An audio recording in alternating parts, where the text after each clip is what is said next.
Hello, everybody, and welcome to the Crypto Hipster Podcast. This is your host, Jamil Hassan, the Crypto Hipster, where I bring you amazing people. I bring you founders, entrepreneurs, executives, artists, musicians, you name it, in the world of crypto and blockchain globally. And today I have an amazing guest. I'm really excited about this. I'm going to learn a lot, I believe, and we're going to learn a lot. And his name is Lloyd Moore. He is the Chief Technology Officer at Valence. Lloyd, welcome. Hey, how you doing? Thanks for having me on. You're very welcome. It's a pleasure to have you here. And let's kick things off with the first question. It's this, is what is your background, and is it a logical background for what you're doing now?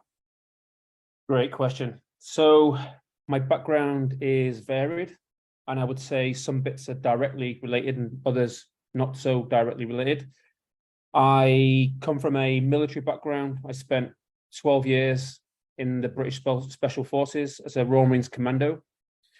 And whilst there, I was also a professional level rugby player.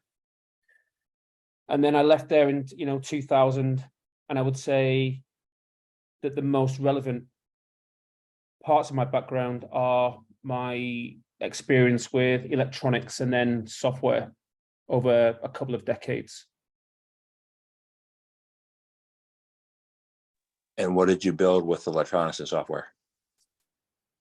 I did a few contracts, mostly specialized within the defense space. So my last contract was with a company called Thales, or spelt Thales, and I worked on radio systems for satellites for the military.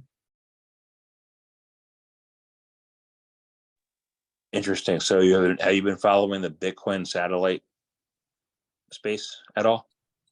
I followed it vaguely from afar, but a lot of my sort of daily research is in other particular areas, related to Valence, which we can cover later.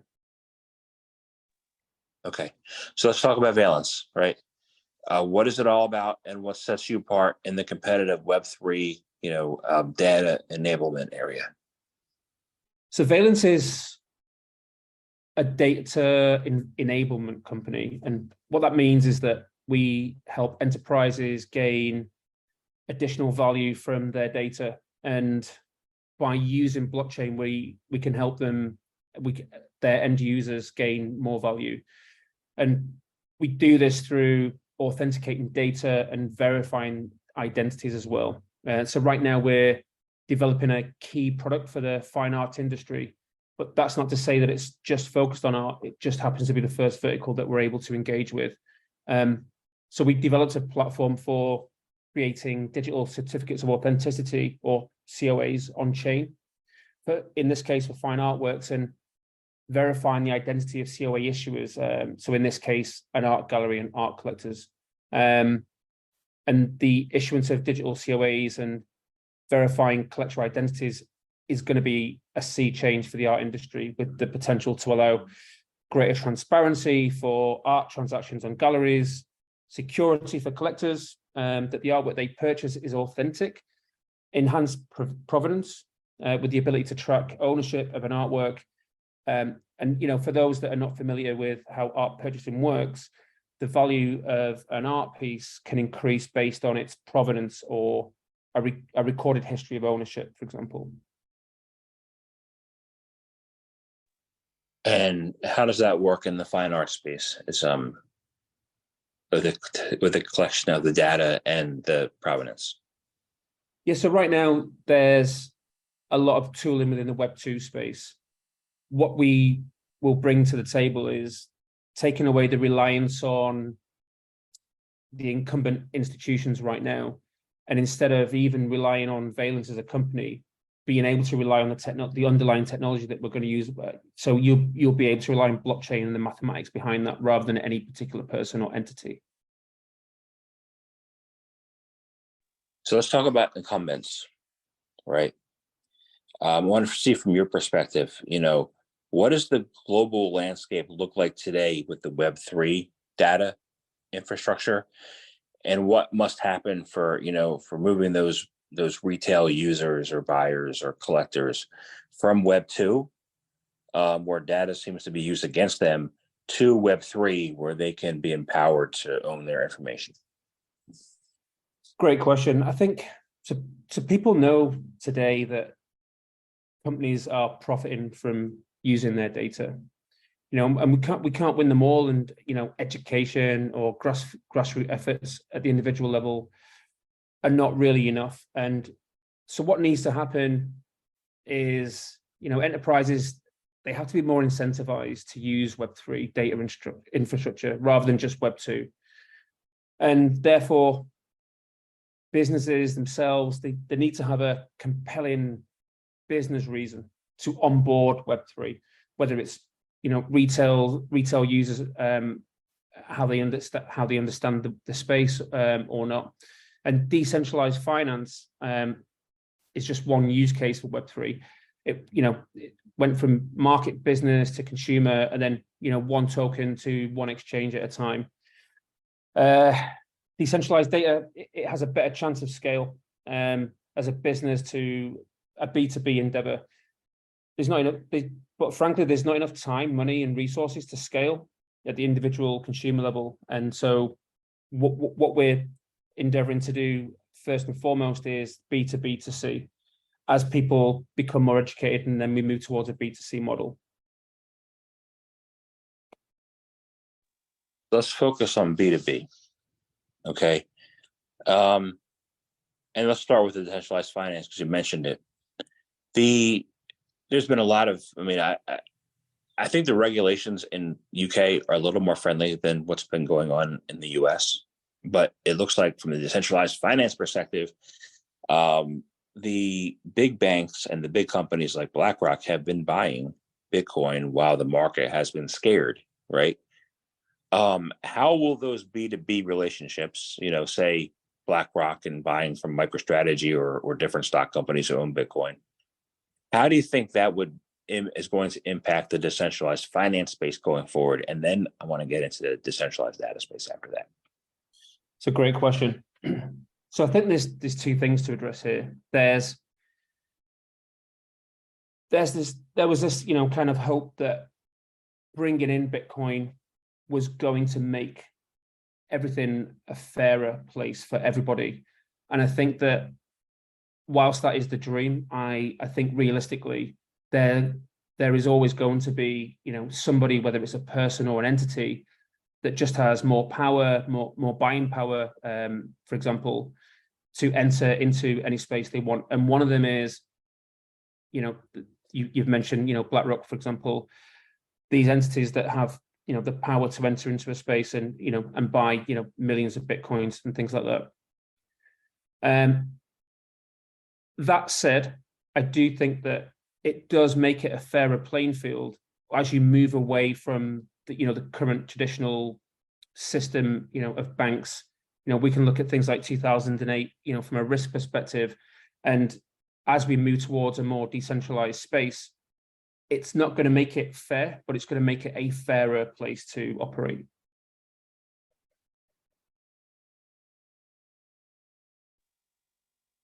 Okay. Because you see battling. You see a lot of battle. You see banks going against credit. You see all this from the financial perspective. From a data perspective, you don't hear it. Like there might be a war going on, but the financial is obvious.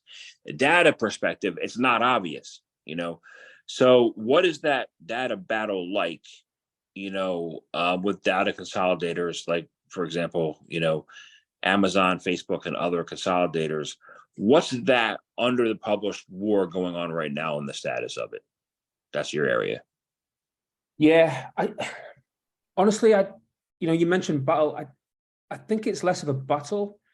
It's more a process of change. It's more, a large part of that is education as well. A lot of people right now, there's loads of data on individuals and institutions that people in those institutions are not aware that it's out there. So it's not so much a battle, but it's more a process of change. I think big tech companies will adopt blockchain technologies once they understand the true value proposition, and then that then provides a two-way value exchange that can be just as profitable as one-way value control. And so once these institutions realize that, it will be a win-win, not just for them, but for their customers as well. And that adoption will be driven by just practical business needs rather than politics. Talk about those business needs then. I agree with you. I agree that once they understand, they're going to want to use blockchain, right? So far, from my experiences, they haven't understood yet. How do we get those people who are sitting behind that ivory tower who don't understand to be receptive and listen to us to see how it can help them from a business to business perspective?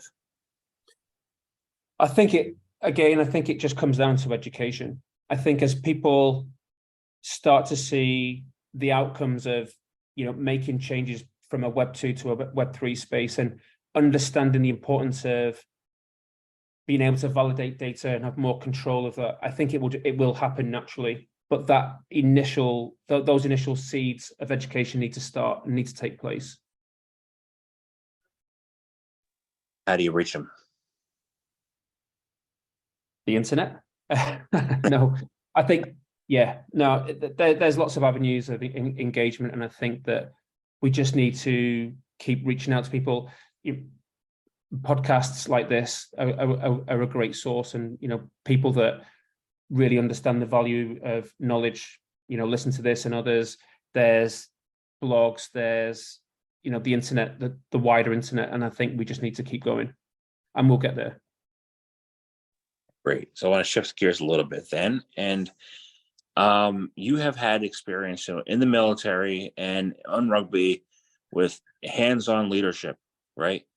A lot of people have theory leadership, right? They go to an executive education class and they say, "Oh, I'm a leader now." That doesn't work like that. Why is hands-on experience more important than a piece of paper and pedigree? And then how have you applied your leadership lessons you've learned over the years to build your software development teams? That's a great question. I think there's a misconception that leadership is management. I think that you can learn how to be a manager, but you definitely benefit massively from experience leading others. I think effective leadership it's about hands-on experience and a deep understanding of the work, and an understanding that work only comes around from understanding that the people that do that work are the most important factor. It's not enough to have a pedigree on paper or just know the right people. You have to be able to lead by example and understand the challenges that those people in your team face. And also,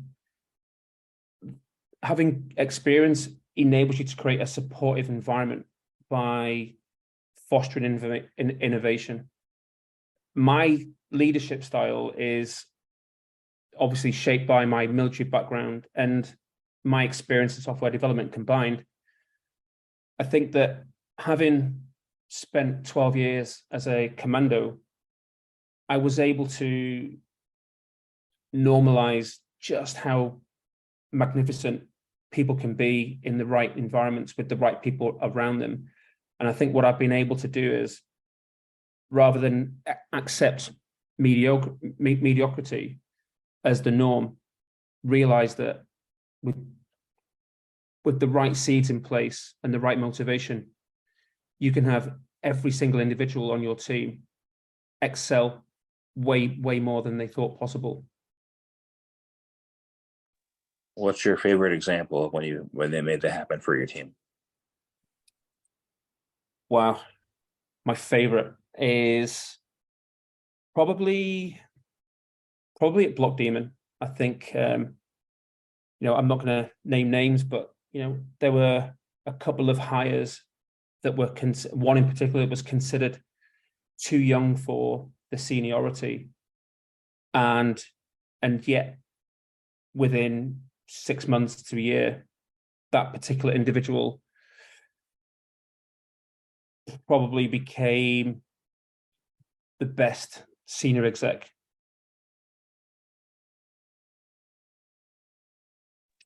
So for my Gen Z listeners, how did he become the best?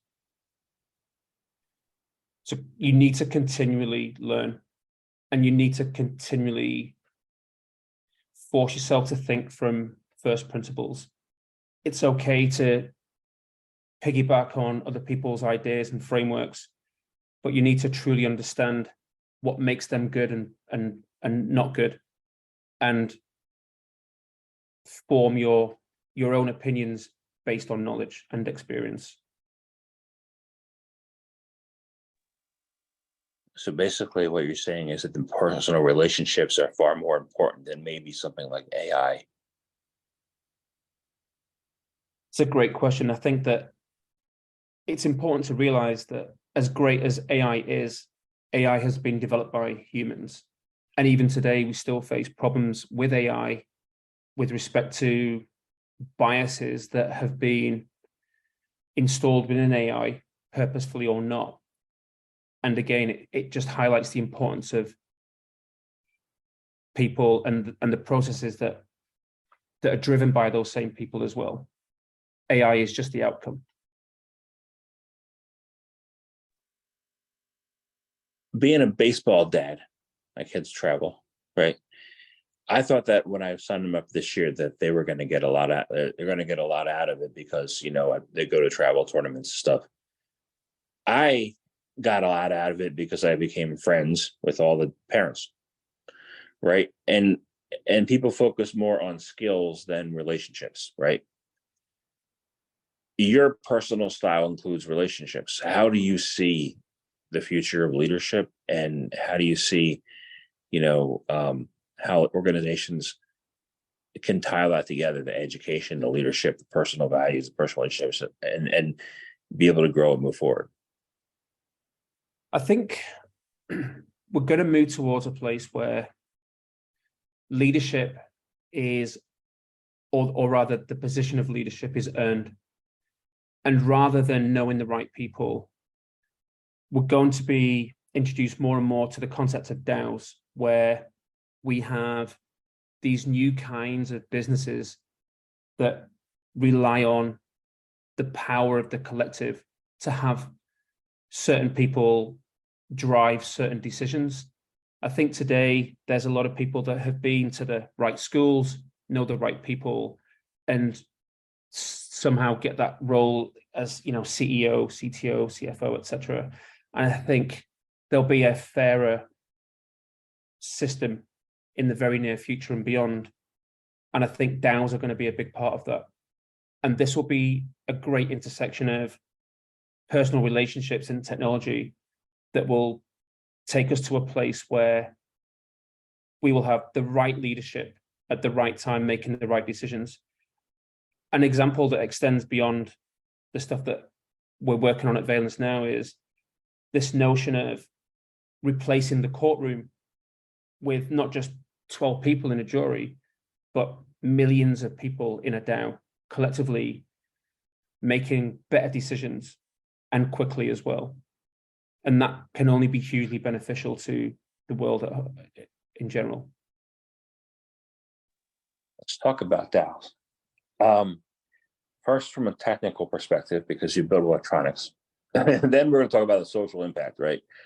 So what are the components in the future of DAOs and decentralized networks?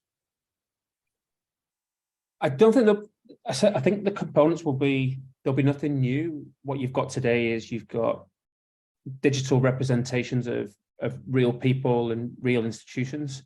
And I think that they will continue to exist. I think the network effect will change and improve a lot over the way it works today. So right now, even though we can all marvel at the internet, you've still got this problem of people having to use particular ISPs. I think the first institution that's kind of changed that is Starlink. I just happen to have Starlink myself, but I think in the future there'll be other satellite offerings, there'll be other ways of networking with other people, And then what you'll have is an increase in speed, an increase of availability. And so people that can't be part of that network today will definitely play a bigger part tomorrow. And I think that the more people that can be part of that network, part of that DAO, it will just improve the way we make decisions and the quality of those decisions we make as well. So, social impact, right, of the Oracle net of DAOs, right, decentralized autonomous organizations, right? What will they be? What else can they be? And what role will decentralized Oracle networks have in that as well? That's a great question. I think the problem with oracles today is that I don't think we've quite worked out how to improve the amount of trust that we can have. So if you imagine blockchain to be completely trustworthy in the sense of the fact that you're relying on mathematics, at some point when we talk about oracles, we're talking about real world data. And so how do you verify that data? I think as we improve on those oracles and come up with novel ways to have much more trust in that data, oracles will morph into these highly trusted elements of everyday life. So that could be news outlets. So today, if I go to the CNN website or the BBC, there's a huge level of trust there, and there may be some other operator that has news items that are equally trustworthy, but they don't have that reputation. Move into a world where you have an Oracle-based network of news outlets. Suddenly you can pick and choose the different news sources that you want, and they're the same ones that are here today, but just using better Oracle technology, you're able to trust outlets that you wouldn't necessarily trust today.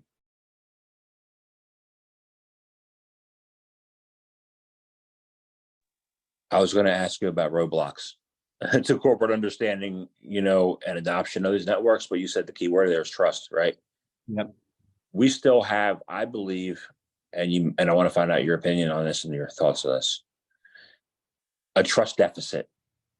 Bitcoin was supposed to solve the trust deficit and reduce it. And I think we might be even further away from being able to trust institutions and organizations today than we've ever been. What are your thoughts, and how do we fix that?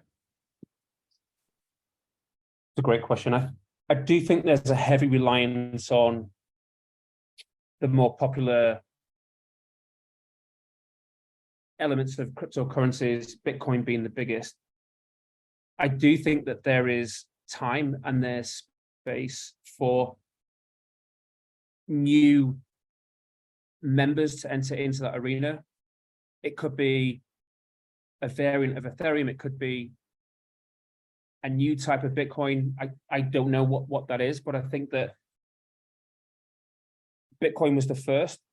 It certainly won't be the last. And I think that with the entry of AI into the mindset of a lot of people, I suspect that there's going to be, whether it's a new token, a new standard, but a new way of using these kind of blockchain technologies to improve our lives and also to make the playing field fairer.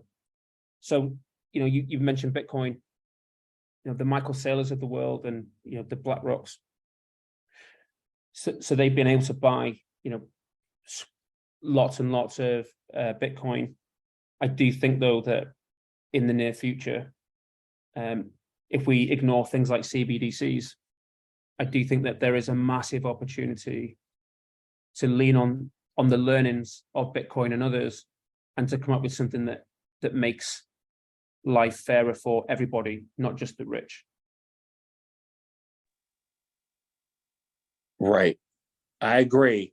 And what do you think about like the possibility of an open source, decentralized data enablement kind of blockchain where Bitcoin's focused on the money, not money, but privacy and peer-to-peer transactions, but like a data enablement that would help things be more fair and open, like a equivalent kind of blockchain. What do you think about that?